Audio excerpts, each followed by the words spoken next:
Hey boys, what's going on? You may notice that the 25th is blinking a lot faster than normal, and that's because I fucked up capturing the audio again. I don't know why that happens. I don't change the capture settings from week to week, but that is exactly what happened. So here we are, episode 6 as the GM of the Florida Panthers, and the least entertaining episode of all of them, so it's not a bad thing that, or it's still a bad thing, but it's not the worst thing that we lost the audio for this one. Basically all we're doing here is going through, finding out where we stand as a team, what kind of assets we have going forward, if we need to sign anything in free agency, who we can afford to release to free agency, that kind of thing. We do no line construction or roster moves or anything this episode, so the best episode to lose your audio for. I guess now that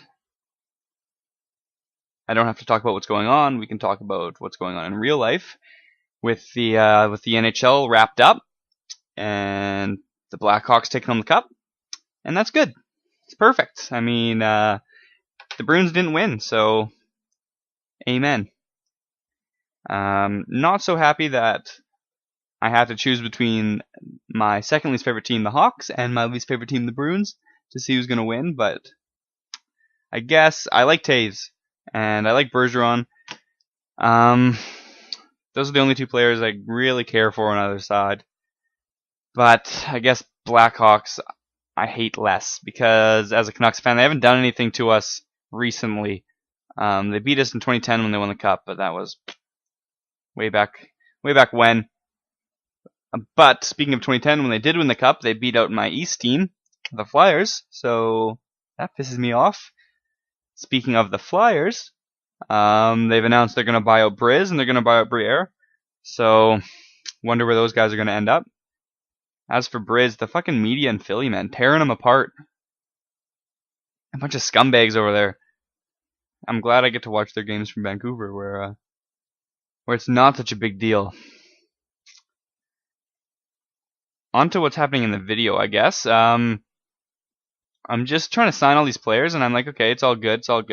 And then what happens here is that my roster is full. I got 50 players on the team, and I'm like, well, why is that? And then I realize all the UFAs and RFAs that I have, I can release and open up spots on my team for the players that I need to sign. So I'm just gonna go through here and just get some of these players off the team that I don't care about. Monkey Man Sean Collins, get him out of here. And I can go on and sign Morrissey from the draft, Nurse from the draft, and Shinkruk from the draft. Those are our 3 big picks. And as you can see later on in the video, I go into the contract screen to see who we have, what our depth looks like, and we're actually we got more than enough defense. 4.5 and 4-star defensemen, we have 7 of them. So I'm not going to turn injuries on for the playoffs like some other commentators do. I know Jonas Superb Man turns on injuries for the playoffs. I leave them off. I feel like it adds something that you didn't have during the season. So if you had a really good season, why would you turn on injuries? And like, I don't know, it's just not the same. I'd rather consistency. I know it's a little harder to win with injuries or whatever, but I feel like maybe it's not, because what if everyone else's team gets injured and yours doesn't? So just inconsistent. I like to have it the same. Injuries all the time or injuries never. So injuries never. What was I even talking about? Oh, why we had 7D. So yeah, we got a D we could trade away maybe. Not right now. But we need to see who gets good and how fast they get good. And then we'll know who we can trade away. We still have our center position is pretty stacked. It's decent. We were looking at signing up Derek Stepan in the free agency, but he is an RFA, so it would take me my first and my third round pick to get him. So there were some other players that were like that as well. Chris Stewart, that's who it was. So we didn't get either of those guys just because I don't think our team's going to do so hot this season, and I'd rather not give up what could potentially be a top 5 pick. So what we're doing here is getting into actual free agency, and this is where you'll see me check out Stepan and stuff like that. I'm thinking, oh yeah, it's a good deal, sign him up, and then realize that, oh, look at that, RFA. And it's annoying with all these pauses in the video that I was obviously talking about stuff, and now they're just gaps for me to try to fill with stuff as I'm recording over it. Oh, I guess in real hockey news, new coach for us. We got Torts, and everyone's mad, and I don't really care. I think it might be funny. I don't think he's a bad coach. Just a little loopy. If he was a bad coach, he wouldn't be in the NHL. So he did win a cup in Tampa. That was the year before the lockout, wasn't it? Yeah, that was the year the lockout, the offseason of that year is when the lockout happened, I believe. So maybe not so relevant, but still pretty big deal.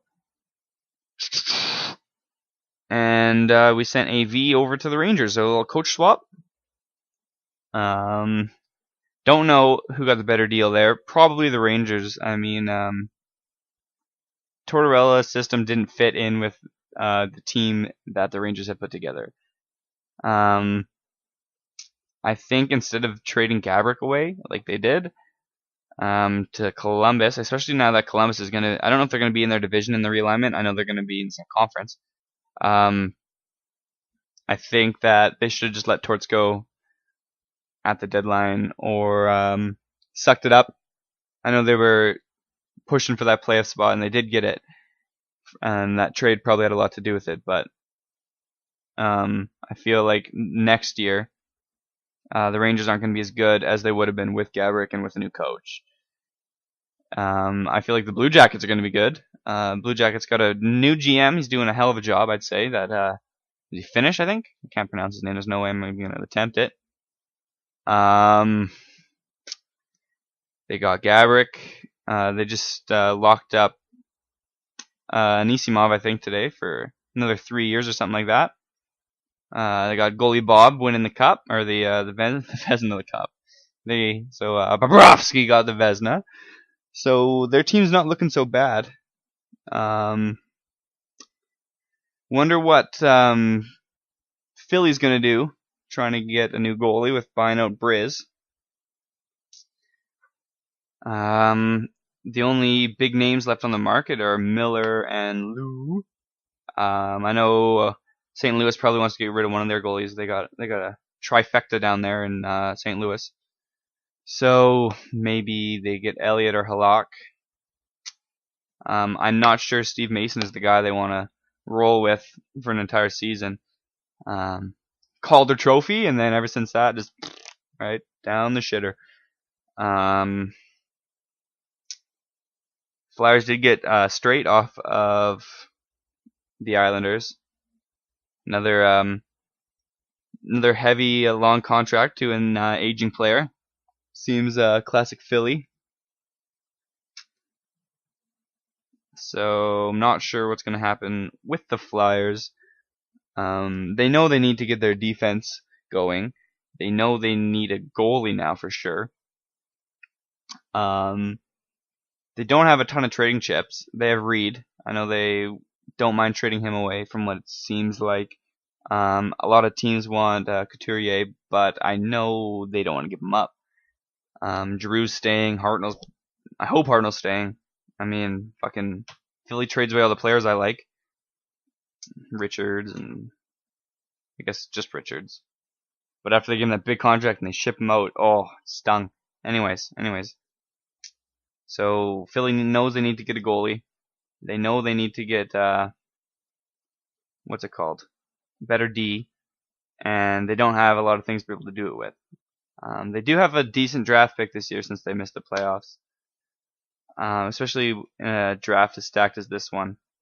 So would not surprise me if they draft a solid defender here in the draft. What I'm doing in the video right now is I noticed that we're not at the salary floor yet, so I signed Yager to a $5 million deal for 1 year. This video's wrapping up. I'm just gonna stop it here before we get to the preseason. If you like this video, if you want to see some that have proper audio, I'm also uploading Minecraft videos, Game Dev Tycoon videos, Halo 4 content. I got another game on Steam I want to play and capture for you guys. If you want to see any of that stuff, click the subscribe button. If you wouldn't mind giving me a thumbs up, I'd love that. Or comment on my vid. I'm trying to get some exposure right now, so anything helps. And I'll see you guys next week. Peace.